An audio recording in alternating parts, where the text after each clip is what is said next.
Welcome to PS 127 academy friends. இது நான் உங்கள் பிரசாந்த்.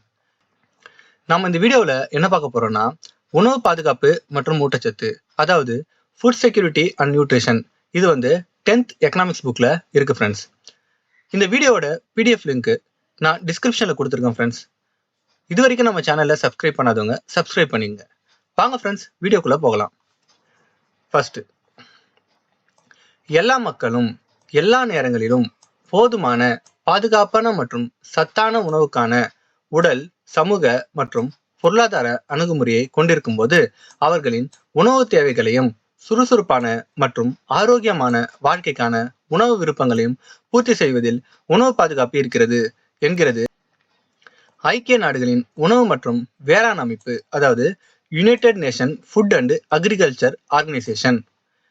அடுத்து, ஊட்டச்சத்து பாதுகாப்பு என்பது சரிவிகித உணவு, பாதுகாப்பான குடிநீர், சுற்றுச்சூழல், சுகாதாரம், ஆரம்ப சுகாதார பராமரிப்பு மற்றும் ஆரம்ப கல்வி ஆகியவற்றிற்கான உடல், பொருளாதார மற்றும் சமூக அணுகல் என்று கூறியவர் MS சுவாமிநாதன். உணவு பாதுகாப்பு என்பது கடந்த டேஷ் சகாப்தங்களாக தொடர்ச்சியாக உருவாகியுள்ளது. 5 சகாப்தங்களாக தொடர்ச்சியாக உருவாகியுள்ளது. உணவு மற்றும் ஊட்டச்சத்து பாதுகாப்பின் அடிப்படை கூறுகள் 3. அவை உணவு கிடைத்தல், உணவுக்கான அணுகல், உணவினை உறிஞ்சுதல், அதாவது availability of food, access to food, absorption of food. அடுத்து, இப்போ உணவு கிடைத்தல் என்னன்னு பார்க்கலாம். உணவு கிடைத்தல் என்பது விரும்பிய அளவுகளில் உணவு இருப்பு இருப்பது. இது உள்நாட்டு உற்பத்தி, இருப்பு மற்றும் இறக்குமதியில் ஏற்படும் மாற்றங்களின் செயல்பாட்டை கொண்டு மாறுபடுகிறது. அடுத்து, உணவுக்கான அணுகல் என்னன்னு பார்க்கலாம். உணவுக்கான அணுகல் என்பது முதன்மையான வாங்கும் திறனை குறிப்பது. இது ஈட்டுதலுக்கான திறன் மற்றும் வேலை வாய்ப்புகளுடன் நெருக்கமாக இணைக்கப்பட்டுள்ளது.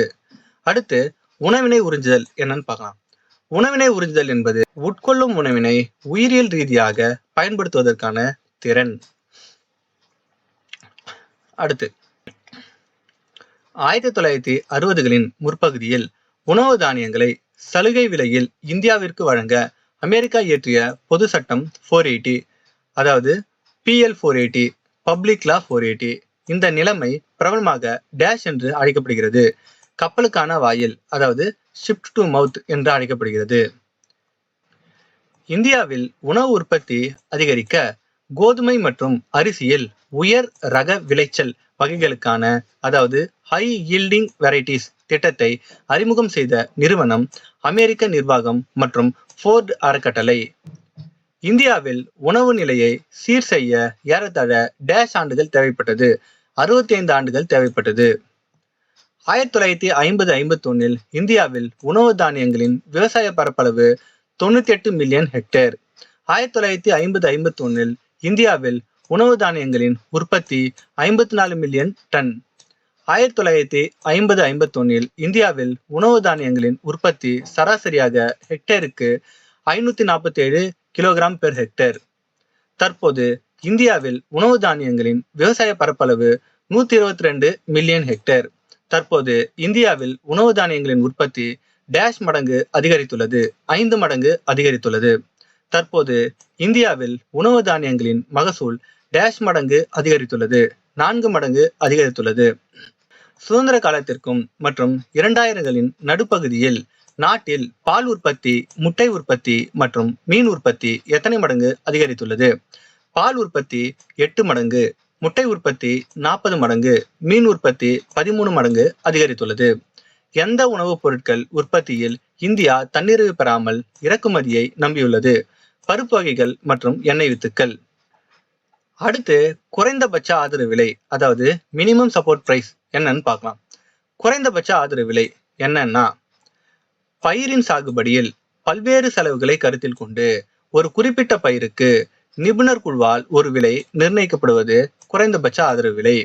குறைந்தபட்ச ஆதரவு விலையை விவசாயிகள் செயல்படுத்துவதன் மூலம் விவசாயிகள் தங்கள் பயிர்களுக்கு உறுதிப்படுத்தப்பட்ட விலையை பெறுவார்கள். இதன் மூலம் விவசாயிகள் அறுவடை காலங்களில் எந்த ஒரு விலை வீழ்ச்சிக்கும் எதிராகவும் பாதுகாக்கப்படுகிறார்கள். இப்போ குறைந்தபட்ச ஆதரவு விலை எவ்வாறு செயல்படுகிறது என்றதை பார்க்கலாம். அரசு பயிருக்கு குறைந்தபட்ச ஆதரவு விலையை பருவ காலத்தின் தொடக்க காலத்தில் அறிவிக்கும். அந்த பயிர்கள் பரவலாக வளர்க்கப்படும் இடங்களில் அரசு கொள்முதல் மையங்களை திறக்கும். விவசாயிகள் தங்கள் பயிர்களுக்கு சிறந்த விலையை பெற்றால் அவர்கள் அப்பயிர்களை திறந்தவெளி சந்தையில் விற்பர். திறந்தவெளி சந்தையில் பயிர்களுக்கு குறைந்தபட்ச ஆதரவு விலையை விட குறைவாக கிடைத்தால் விவசாயிகள் அப்பயிர்களை குறைந்தபட்ச ஆதரவு விலைக்கு அரசிற்கு விற்பர். அறுவடை செய்யப்பட்ட தானியங்கள் இந்திய உணவு கழகத்தால் கொள்முதல் செய்யப்படும். இந்திய உணவு கழகம் மிகப்பெரிய சேமிப்பு கிடங்கினை அமைத்து அறுவடை காலத்தில் கொள்முதல் செய்யப்பட்ட தானியங்களை பெற்று இருப்பில் வைத்து அதனை ஆண்டு முழுவதும் வழங்கும். அவ்வளவுதான். இப்போ குறைந்தபட்ச ஆதரவு விலை எப்படி செயல்படுதுன்னு பார்த்தோம். அடுத்து குறைந்தபட்ச ஆதரவு விலையின்படி கோதுமை மற்றும் அரிசி போன்ற உணவுப் பொருட்களை அரசு உபரி உற்பத்தி இருக்கும் மாநிலங்களில் உள்ள விவசாயிகளிடமிருந்து பெற்று அவற்றை களஞ்சியங்களில் சேமித்து வைப்பது தாங்கியிருப்பு, அதாவது பஃபர் ஸ்டாக். தாங்கியிருப்புக்கான தானியங்களை டேஷ் நிறுவனம் மூலம் அரசாங்கம் கொள்முதல் செய்கிறது. FCI Food Corporation of India நிறுவனம் மூலம். பாதகமான வானிலை அல்லது பேரழிவு காலங்களில் உணவு பற்றாக்குறை பிரச்சனையை தீர்க்க உதவுவது தாங்கியிருப்பு. இப்போ பொது வழங்கல் முறை, அதாவது பப்ளிக் டிஸ்ட்ரிபியூஷன் சிஸ்டம் என்னன்னு பார்க்கலாம். பொது வழங்கல் முறை அப்படின்னா என்னன்னா, பொருளாதாரத்தில் நீடிக்கும் வறுமையின் அளவை கருத்தில் கொண்டு பொது வழங்கல் முறை என்ற அமைப்பு மூலம் உணவு தானியங்களை மானிய விலையில் மக்களுக்கு அரசாங்கம் வழங்க எடுக்கும் நடவடிக்கை. பொது வழங்கல் முறையின் நோக்கம் மற்றும் தன்மை மாநிலத்திற்கு மாநிலம் மாறுபடும். இப்போ பொது வழங்கல் முறை என்னன்னு பார்த்துட்டோம். தமிழ்நாடு ஏற்றுக்கொண்டுள்ள பொது வழங்கல் முறை உலகளாவிய பொது வழங்கல் முறை, அதாவது யூனிவர்சல் PDS. இதன் மூலம் அனைத்து அட்டைதாரர்களுக்கும் தமிழ்நாட்டில் இலவசமாக அரிசி வழங்கப்படுகிறது. அடுத்து இந்தியாவில் மற்ற மாநிலங்களில் செயல்பட்டு கொண்டிருக்கும் பொது வழங்கல் முறை இலக்கு பொது வழங்கல் முறை, டார்கெட்டட் PES. உலகளாவிய பொது வழங்கல் முறை, இலக்கு பொது வழங்கல் முறை, இதுல இருக்கிற டிஃபரன்ஸ் என்னன்னு பார்க்கலாம். குடும்ப வழங்கல் அட்டை பெற்றிருப்பவர்கள் அனைவருக்கும் உலகளாவிய பொது வழங்கல் முறை மூலம் உணவு தானியம் வழங்கப்படுகிறது. இலக்கு பொது வழங்கல் முறை சில அளவுகோல் அடிப்படையில் அடையாளம் காணப்பட்டு உணவு தானியம் வழங்கப்படுகிறது. பொது வழங்கல் மூலம் வழங்கப்படும் பொருட்களுக்கு மானியம் அளிப்பது மத்திய மற்றும் மாநில அரசுகள். இதன் நிலையளவு மாநிலத்திற்கு மாநிலம் மாறுபடும். தேசிய உணவு பாதுகாப்பு சட்டம் NFSA, national food security act, இந்திய நாடாளுமன்றத்தில் இயற்றப்பட்ட ஆண்டு 2013. தேசிய உணவு பாதுகாப்பு சட்டம் NFSA, national food security act 2013 என்ன சொல்லுதுன்னா, இச்சட்டம் 50% நகர்ப்புற குடும்பங்களையும் 75% கிராமப்புற குடும்பங்களையும் உள்ளடக்கியது. ஒரு குறிப்பிட்ட அளவுகோலின்படி இக்குடும்பங்கள் தேர்ந்தெடுக்கப்படுகிறது. இக்குடும்பங்கள் முன்னுரிமை குடும்பங்கள், அதாவது பிரையாரிட்டி ஹவுஸ்ஹோல்ட்ஸ் என்று அழைக்கப்படுகின்றன. இக்குடும்பங்களுக்கு பொது வழங்கல் முறை மூலம் உணவுப் பொருட்கள் வழங்கப்படுகிறது. அதாவது அரிசி கிலோ 3 ரூபாய், கோதுமை கிலோ 2 ரூபாய், திணை அதாவது மில்லட்ஸ் கிலோ 1 ரூபாய் என்ற விகிதத்தில் மத்திய அரசு இக்குடும்பங்களுக்கு NFSA கீழ் பொருட்கள் வழங்குகிறது. இப்போ தமிழ்நாட்டில் தேசிய உணவு பாதுகாப்பு சட்டம் ஏற்றுக்கொள்ளப்பட்ட நாள் 1 நவம்பர் 2016. தமிழ்நாட்டில் தேசிய உணவு பாதுகாப்பு சட்டம் 2016 என்ன சொல்லுதுன்னு பார்க்கலாம். தமிழ்நாட்டில் தேசிய உணவு பாதுகாப்பு சட்டம் துவங்கி 3 ஆண்டுகள் கழித்து 1 நவம்பர் 2016 அன்று இச்சட்டம் இந்தியாவின் கடைசி மாநிலமாக தமிழ்நாட்டில் துவங்கப்பட்டது. 27 அக்டோபர் 2016 அன்று வெளியான அரசாங்க உத்தரவில் உணவு பாதுகாப்பு சட்டம் அமல்படுத்தும் போது அதன் விதிகள் மாற்றியமைக்கப்படும் என்று அரசு குறிப்பிட்டது. இப்போ தமிழ்நாட்டுல தேசிய உணவு பாதுகாப்பு சட்டம் 2016 சொல்லுதுன்னு பார்த்தோம். இப்போ பயோமெட்ரிக் குடும்ப அட்டை, அதாவது பயோமெட்ரிக் ஸ்மார்ட் ஃபேமிலி கார்ட்ஸ், அதை பத்தி பார்க்கலாம். இது மக்கள் தொகை கணக்கெடுப்பு நடவடிக்கை இயக்குனரால் அறிவிக்கப்பட்ட தனித்துவமான குடும்ப அடையாள அட்டை. இக்குடும்ப அட்டைக்கு தனித்துவமான அடையாள அட்டை எண் UIN, யூனிக் ஐடென்டிட்டி நம்பர் பெற 10 விரல் கைரேகை, 2 கருவிழிகள் மற்றும் முகப்பதிவு ஆகியவை பதிவேட்டில் பதிவு செய்யப்பட்ட பின்னர் பயோமெட்ரிக் ஸ்மார்ட் குடும்ப அட்டை வழங்கப்படுகிறது. இப்போ பயோமெட்ரிக் ஸ்மார்ட் குடும்ப அட்டையின் நன்மைகள் என்னன்னு பார்க்கலாம். இது தனிப்பட்ட அடையாளத்தை அடிப்படையாக கொண்டிருப்பதால் உறுப்பினர்களின் தரவு நகல் மூலம் போலி அட்டைகளை அகற்றலாம். இப்போ தமிழ்நாட்டில் இருக்கிற நியாய விலை கடைகள், அதாவது ரேஷன் கடைகள் பத்தி பார்க்கலாம். தமிழ்நாட்டில் உள்ள நியாய விலை கடைகள் 2019ஆம் ஆண்டு வரை தமிழ்நாட்டில் உள்ள நியாய விலை கடைகளின் எண்ணிக்கை 33,222.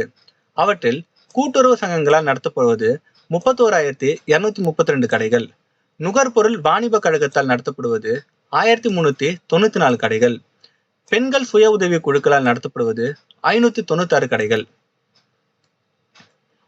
தமிழ்நாட்டில் எந்த ஒரு அட்டைதாரரும் டேஷ் கிலோமீட்டருக்கு மேல் நடந்து செல்லாத வகையில் புதிய நியாய விலை கடைகள் திறக்க உத்தேசிக்கப்பட்டுள்ளது. 1.5 கிலோமீட்டருக்கு மேல் நடந்து செல்லாத வகையில் புதிய நியாய விலை கடைகள் திறக்க உத்தேசிக்கப்பட்டுள்ளது. அடுத்து, உணவு பாதுகாப்பில் நுகர்வோர் கூட்டுறவின் பங்கு என்னன்னு பார்க்கலாம். The role of consumers cooperatives in foods. பொதுவாக மக்களுக்கு பொறுப்பான விலையில் தரமான பொருட்களை வழங்குவதில் முக்கிய பங்கு வகிப்பது நுகர்வோர் கூட்டுறவு, அதாவது கன்சியூமர் கோஆபரேட்டிவ்ஸ். இப்போ நுகர்வோர் பாதுகாப்பு சங்க அமைப்புகளின் அடுக்கு நிலைகள் என்னன்னு பார்க்கலாம். மொத்தம் 3 அடுக்கு. முதல்ல முதன்மை நுகர்வோர் கூட்டுறவு சங்கங்கள், 2வது மத்திய நுகர்வோர் கூட்டுறவு கடைகள், 3வது மாநில நுகர்வோர் கூட்டுறவு சங்கங்கள். Primary consumer cooperative society, central consumer cooperative store, state level consumer federation. கிராமப்புறங்களில் நுகர்வோர் பொருட்களை வழங்க டேஷுக்கு மேற்பட்ட கிராம அளவிலான சங்கங்கள் ஈடுபட்டுள்ளன. 50,000க்கும் மேற்பட்ட கிராம அளவிலான சங்கங்கள் ஈடுபட்டுள்ளன. நுகர்வோர் கூட்டுறவு நிறுவனங்கள் சில வகைகள். சுகாதாரம், காப்பீடு, வீட்டு வசதி. தமிழகத்தில் இயங்கும் அனைத்து நியாய விலை கடைகளிலும் -% கூட்டுறவு நிறுவனங்களால் நடத்தப்படுகின்றன, சுமார் 94%. உணவு தானியங்கள் சமூகத்தின் ஏழ்மையான பிரிவினருக்கு சந்தை விலையை விட குறைந்த விலையில் விற்பனை செய்யப்படுகிறது. அவ்விலை டேஷ் என்று அழைக்கப்படுகிறது, வெளியீட்டு விலை என்று அழைக்கப்படுகிறது. இப்போ இந்தியாவின் விவசாய கொள்கை, அக்ரிகல்ச்சரல் பாலிசி இன் இந்தியா என்னன்னு பார்க்கலாம். புதிய விவசாய கொள்கை, நியூ அக்ரிகல்ச்சர் பாலிசி மத்திய அரசால் அறிவிக்கப்பட்ட ஆண்டு 2018. புதிய விவசாய கொள்கை எதனை அடிப்படையாக கொண்டது? ஏற்றுமதியை அடிப்படையாக கொண்டது. இது பெரும்பாலான கரிம மற்றும் ஏற்றுமதி கட்டுப்பாடுகளை நீக்குவதை கருத்தில் கொண்டு செயல்படுகிறது. இப்போ விவசாய கொள்கை அப்படின்னா என்னன்னு பார்க்கலாம். பெரும்பாலும் விவசாய உற்பத்தி மற்றும் உற்பத்தி திறனை உயர்த்துவதற்கும் ஒரு குறிப்பிட்ட கால எல்லைக்குள் விவசாயிகளின் வருமான நிலை மற்றும் வாழ்க்கை தரத்தை உயர்த்துவதற்கும் அரசாங்கத்தால் வடிவமைக்கப்பட்ட கொள்கை தான் விவசாய கொள்கை. இது விவசாயத்துறையின் அனைத்து வட்டங்களிலும் விரிவான வளர்ச்சிக்காக வடிவமைக்கப்பட்டுள்ளது. இப்போ விவசாய கொள்கை என்னன்னு பார்த்துட்டோம். அதோட குறிக்கோள் என்னன்னு பார்க்கலாம். விவசாய கொள்கையின் முக்கிய குறிக்கோள் அப்ஜெக்டிவ்ஸ்: உள்ளீடுகளின் உற்பத்தி திறனை உயர்த்துதல், ஒரு ஹெக்டேருக்கு மதிப்பு கூட்டுபவை, ஏழை விவசாயிகளின் நலன்களை பாதுகாத்தல், விவசாயத்துறை நவீனமயமாக்குதல், சுற்றுச்சூழல் சீரழிவு எதிர்கொள்ளுதல், அதிகாரத்துவ தடைகளை நீக்குதல். இதெல்லாம் விவசாய கொள்கையின் முக்கிய நோக்கம். உள்ளீடுகளின் உற்பத்தி திறனை உயர்த்துதல் அப்படின்னா என்னன்னு பார்க்கலாம். வீரிய விதை வித்துக்கள், உரங்கள், பூச்சிக்கொல்லிகள், நீர்ப்பாசன திட்டங்கள் போன்றவற்றின் மூலம் விவசாய உற்பத்தி திறனை உயர்த்துதல். ஒரு ஹெக்டேருக்கு மதிப்பு கூட்டப்பட்டவை என்பது என்னன்னு பார்க்கலாம். சிறு மற்றும் குறு விவசாயிகள் தங்கள் ஒரு ஹெக்டேருக்கு மதிப்பு கூட்டப்பட்ட உற்பத்தியை விட அதிக உற்பத்தி பெறுதல் தான் ஒரு ஹெக்டேருக்கு மதிப்பு கூட்டப்பட்டவை. அடுத்து ஏழை விவசாயிகளின் நன்மைகளை பாதுகாத்தல் என்னன்னு பார்க்கலாம். நிறுவன கடன் ஆதரவு விரிவுபடுத்துதல், இடைத்தரகர்களை ஒழித்தல், நில சீர்திருத்தம் செய்தல். இதெல்லாம் ஏழை விவசாயிகளின் நலன்களை பாதுகாத்தல் வரும். அதிகாரத்துவ தடைகளை நீக்குதல் என்னன்னு பார்க்கலாம். கூட்டுறவு சங்கங்கள் அப்புறம் சுய உதவி குழுக்கள் ஆகியவற்றின் மூலம் விவசாயத்துறை அதிகாரப்பூர்வ தடைகளை நீக்குதல். அடுத்து வறுமையின் பல பரிணாமத்தின் இயல்பு 2010, அதாவது மல்டி டைமென்ஷனல் பாவர்ட்டி 2010 என்னன்னு பார்க்கலாம். முதல்ல வறுமையின் முப்பரிமாணம் 3 டைமென்ஷன் ஆஃப் பாவர்ட்டி எதெல்லாம் உள்ளடக்கி இருக்குதுன்னா, உடல் நலம் மற்றும் சுகாதாரம், கல்வி, வாழ்க்கை தரம். இதெல்லாம் வறுமையின் முப்பரிமாண குறியீடு. இந்த முப்பரிமாண குறியீடு மொத்தம் 10 குறியீடுகளை வச்சிருக்கு. முப்பரிமாண வறுமையின் 10 குறியீடுகள். இப்போ சுகாதாரம், கல்வி, வாழ்க்கை தரம் பார்த்தோம்ல, அதுல சுகாதாரத்துல ஊட்டச்சத்து, குழந்தை இறப்பு. கல்வியில பள்ளியில் கல்வி கற்றல், பள்ளி வருகை. வாழ்க்கை தரத்துல சமையல் எரிபொருள், துப்புரவு, நீர், மின்சாரம், சொத்து, துறை. இதெல்லாமே வாழ்க்கை தரத்துல உள்ளடக்கி இருக்குது. இதுதான் முப்பரிமாண வறுமையின் 10 குறியீடு. அடுத்து வறுமையின் பல பரிணாம குறியீடு, மல்டி டைமென்ஷனல் பாவர்ட்டி இண்டெக்ஸ் தொடங்கப்பட்ட ஆண்டு 2010. இப்போ வறுமையின் பல பரிணாமம் என்பது என்னன்னு பார்க்கணும். வறுமையின் பல பரிணாமம் என்பது, வறுமை என்பது ஒற்றை பரிணாமம் அல்ல, அது பல பரிணாமத்தை கொண்டது என்ற கருத்தை அடிப்படையாக கொண்டது வறுமையின் பல பரிணாமம்.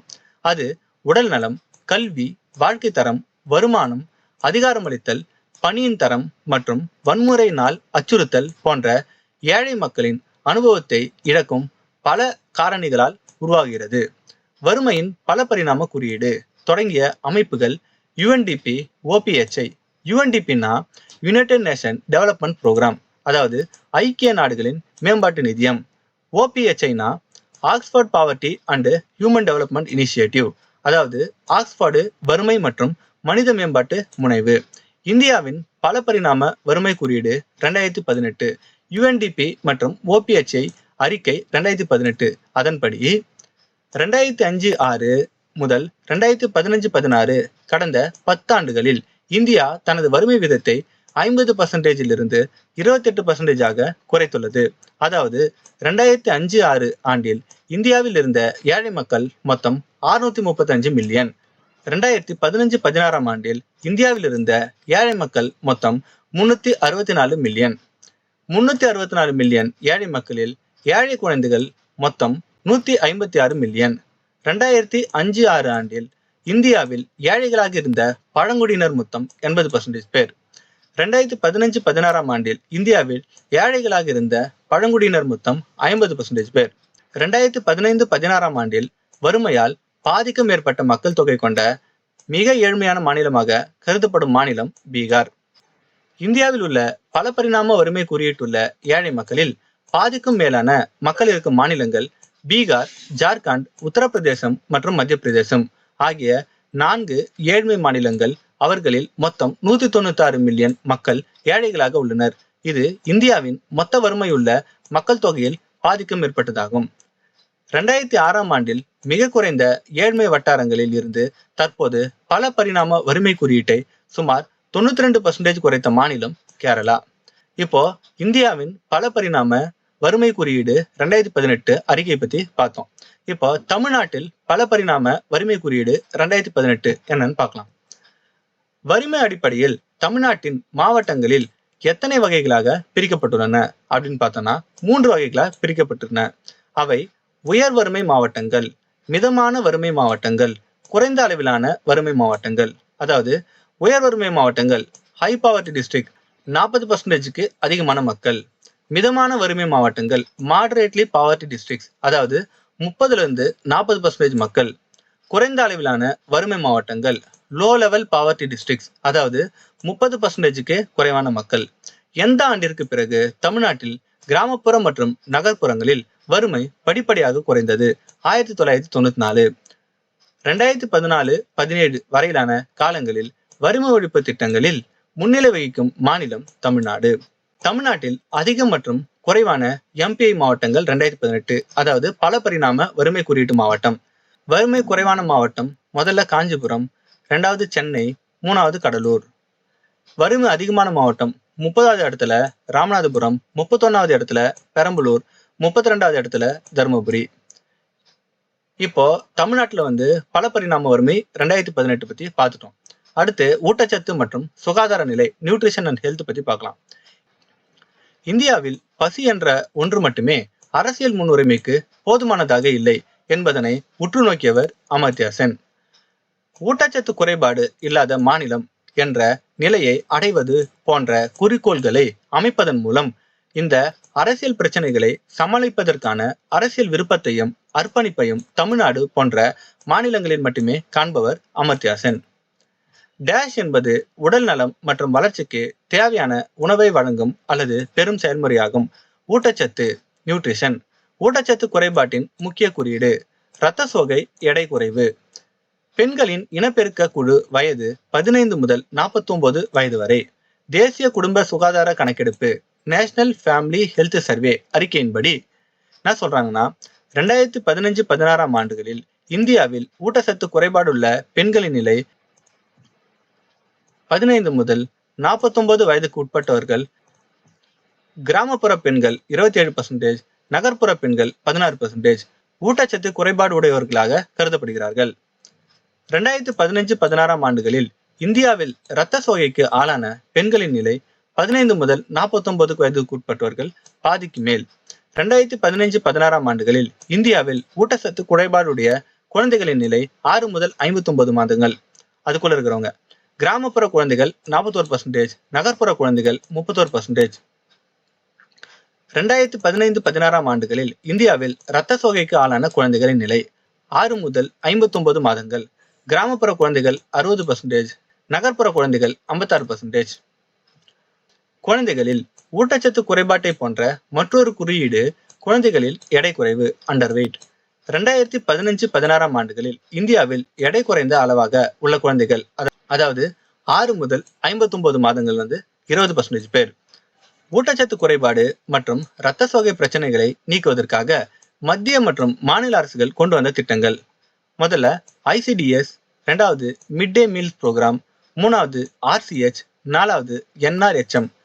அதாவது ICDSனா இன்டகிரேட்டட் சைல்டு டெவலப்மெண்ட் சர்வீஸ், ஒருங்கிணைந்த குழந்தைகள் மேம்பாட்டு சேவை. மிட் டே மீல்ஸ் ப்ரோக்ராம், மதிய உணவு திட்டம். RCHனா reproductive and child health programme, இனப்பெருக்கம் மற்றும் குழந்தைகள் சுகாதார திட்டம். NRHM அதாவது நேஷனல் ரூரல் ஹெல்த் மிஷன், என்னன்னா தேசிய கிராமப்புற சுகாதார பணி. இப்போ தமிழ்நாட்டின் ஊட்டச்சத்து மற்றும் ஆரோக்கியத்தின் நிலை என்னன்னு பார்க்கலாம். நியூட்ரிஷன் அண்ட் ஹெல்த் ஸ்டேட்டஸ் இன் தமிழ்நாடு. ஆரோக்கிய நிலை என்றால் என்ன?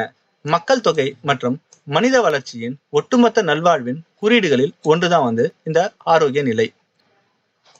தமிழ்நாட்டு மக்களின் ஊட்டச்சத்து மற்றும் ஆரோக்கியத்தின் நிலை வலுப்படுத்த நாட்டின் செயல்திறன் மிக்க சிறந்த திட்டமாக கருதப்படும் தமிழ்நாட்டு திட்டங்கள்.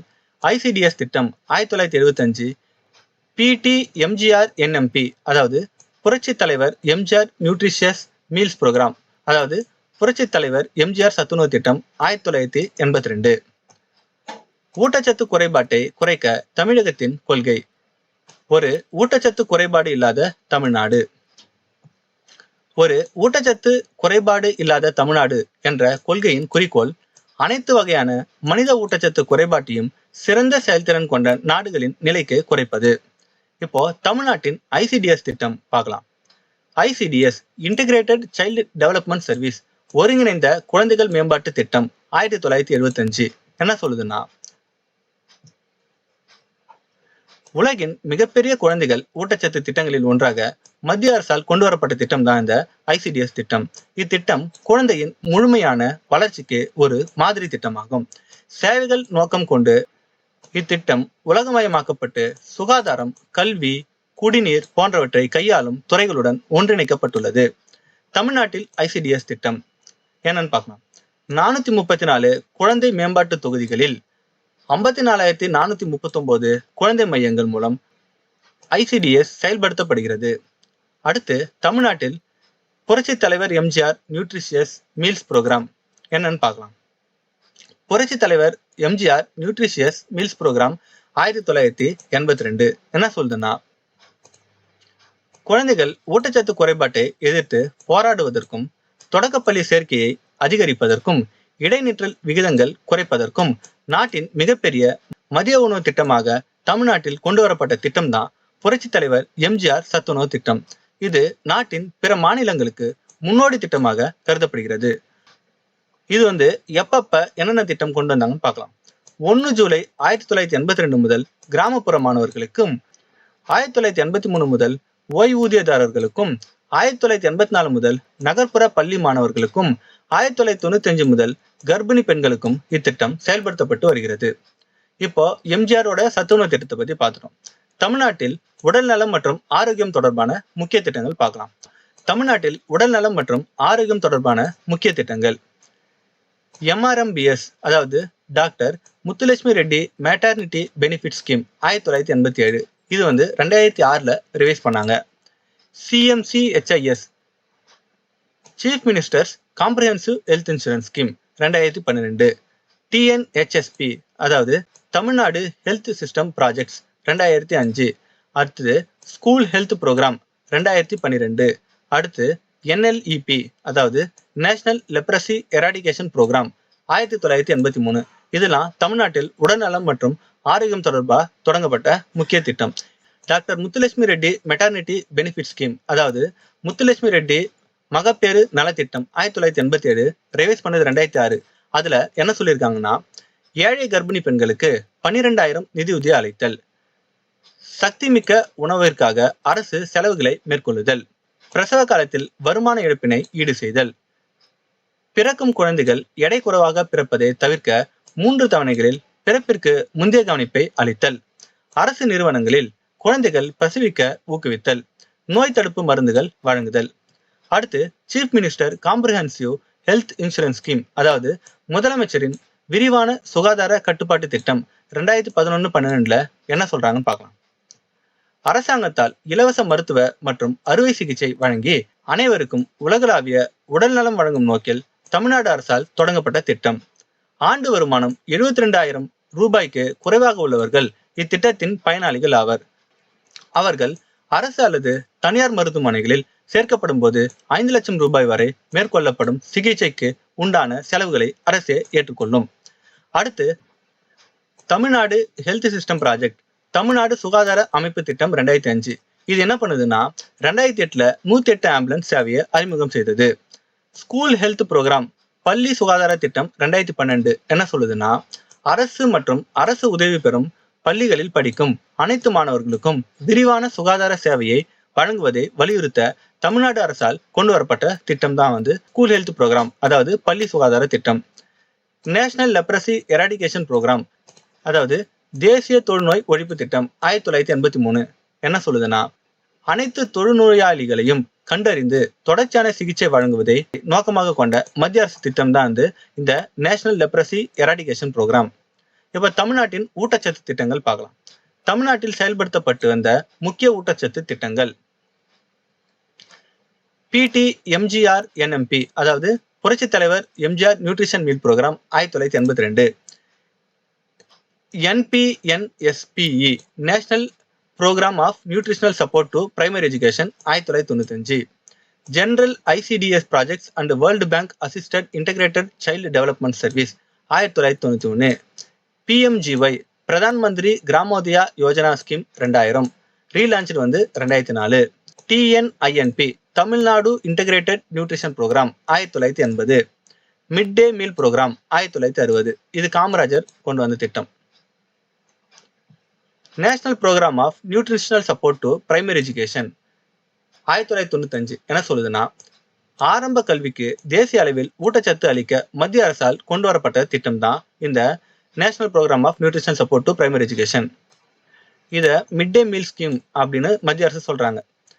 General ICDS projects and World Bank assisted integrated child development service பொது ICDS திட்டம் மற்றும் உலக வங்கி உதவியுடன் ஒருங்கிணைந்த குழந்தைகள் மேம்பாட்டு சேவை என்பது.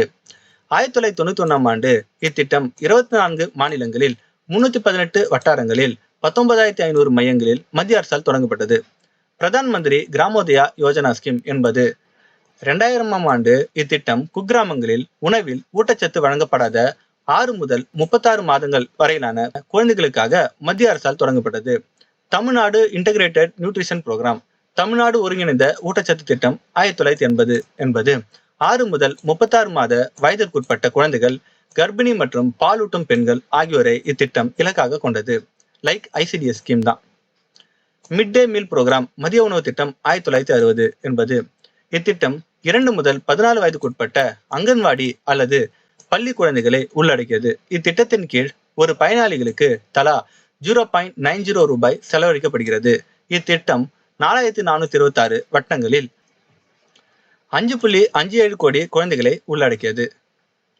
அவ்வளவுதான் ஃப்ரெண்ட்ஸ், நாம உணவு பாதுகாப்பு மற்றும் ஊட்டச்சத்து இந்த யூனிட் ஃபுல்லா பார்த்தாச்சு. இந்த வீடியோ உங்களுக்கு பிடிச்சிருந்ததுன்னா லைக் பண்ணுங்க, ஷேர் பண்ணுங்க, சப்ஸ்கிரைப் பண்ணுங்க, பக்கத்துல இருக்க பெல் ஐக்கானும் கிளிக் பண்ணுங்க. மறக்காம படிச்சுக்கிட்டு இருக்க உங்க ஃப்ரெண்ட்ஸுக்கும் ஷேர் பண்ணுங்க. Okay friends, thank you. அடுத்த வீடியோல பார்க்கலாம்.